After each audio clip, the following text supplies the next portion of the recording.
दोस्तों, आज की कहानी है देवरानी जी। आपको सासू माँ से नहीं, उनके पैसों से प्यार है।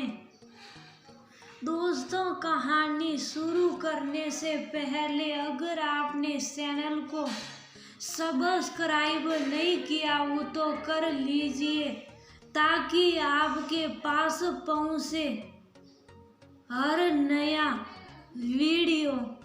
रेणुका देवी की आंखों से नींद कोसों दूर थी। वो अपने स्वर्गवासी पति को याद कर रही थी। क्यों आप इतनी जल्दी चले गए? तभी उनके कानों में उनके छोटे बेटे सोनू की आवाज आई। ये क्या माँ, अभी तक सोई हुई हो? उठ जाओ, आज पहली तारीख है और पेंशन वाला चेक साइन कर दो। बेचारी रेणुका अपने छोटे बिगड़ेल अयांश बेटे सोनू से रिश्त थी। ना तो मेहनत करना चाहता और ना ही कोई छोटा मोटा काम, बस घर का पैसा उड़ाता, अपनी पत्नी के शौसले सहता जैसे करोड़ों में कमा रहा हो। और पत्नी का भी यही हाल था। ऐसा लग रहा था करोड़ों का बिजनेस करता हो। और सोनू की सबसे बुरी आदत औरतों की तरह इधर से उधर बातों की लगाई बुझाई कर अपने बड़े भाई के खिलाफ अपनी माँ को भड़काया करता। इसलिए रेणुका देवी का बड़ा बेटा अपनी माँ को ना पूछता और ना मिलने आता। अब उनका बुढ़ापा का समय इनकी लाचारी का सबब है कि नालायक सोनू के साथ रह रही थी और हर दिन अपनी किस्मत को कोस रही थी। रेणुका देवी ने चेक पर साइन करके दे दिया। पेंशन निकाल कर ले आया है।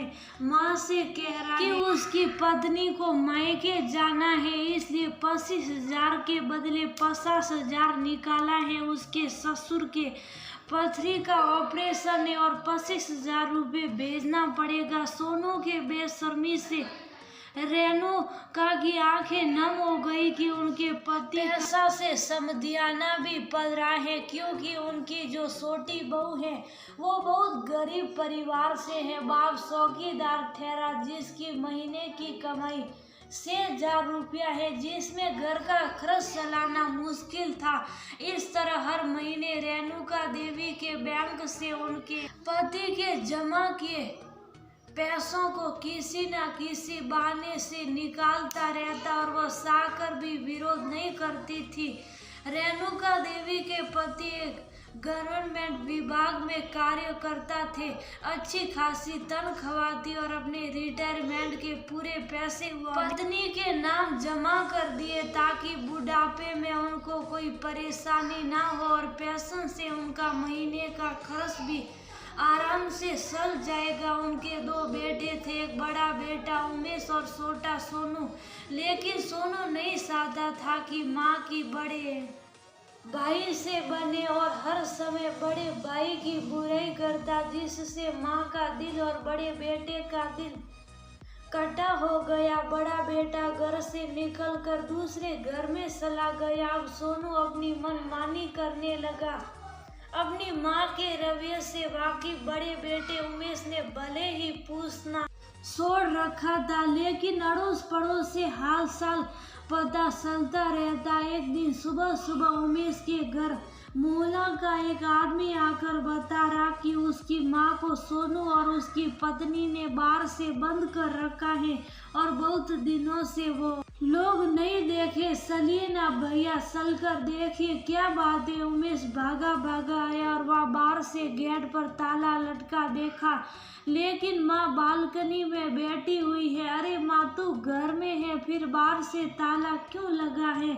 सोनू और उसकी पत्नी कहाँ पर है? हमको फोन क्यों नहीं की?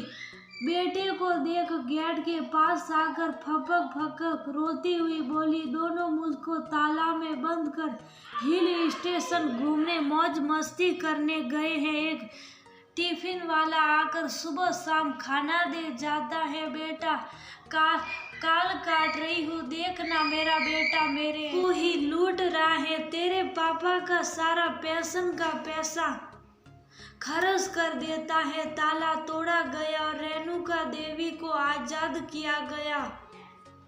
उमेश अपनी माँ को अपने घर ले जाता है। कुछ दिन के बाद मौज मस्ती कर घर लौटा सोनू गेट पर नया ताला दे पड़ोस में पूछा तो पता चला कि बड़े भैया आए थे और ताला तोड़कर माँ को अपने घर ले गए। वह गुस्से में बड़े भैया के घर गया। भैया, आप किस हक से मेरी माँ को लेकर आए हो? तेज में आकर सोनू बोल रहा था, चलो माँ अपने घर चलो। कौन सा घर? वो मेरा घर ही नहीं है, वो उमेश का भी है, इसलिए अब वह उमेश चलेगा तभी मैं चलूंगी, वरना नहीं। रेणुका देवी ने साफ साफ कहा कि अब से वह उस मकान में रहने तभी जाएगी जब तक उसका रजिस्टर नहीं होता। वो मकान 2 मंजिला तेरे पापा ने बनवाया था और मेरे नाम से है, इसलिए जीते जी तुम दोनों को आधा आधा दे दूंगी। तुमको एक पैसा अब नहीं मिलेगा, मेरा सारा पैसा अब जमा होगा और तुम अपना देखो कि कैसे घर चलाते हो। आज रेणुका जी को बड़ा बेटा भगवान राम लग रहे, जिसने सोनू की चालाकी, धूर्तता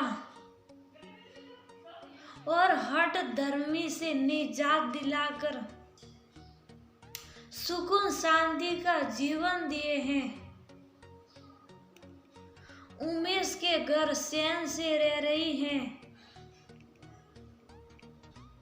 और उनका सारा पैसा जमा हो रहा है। क्यों आज रेणुका देवी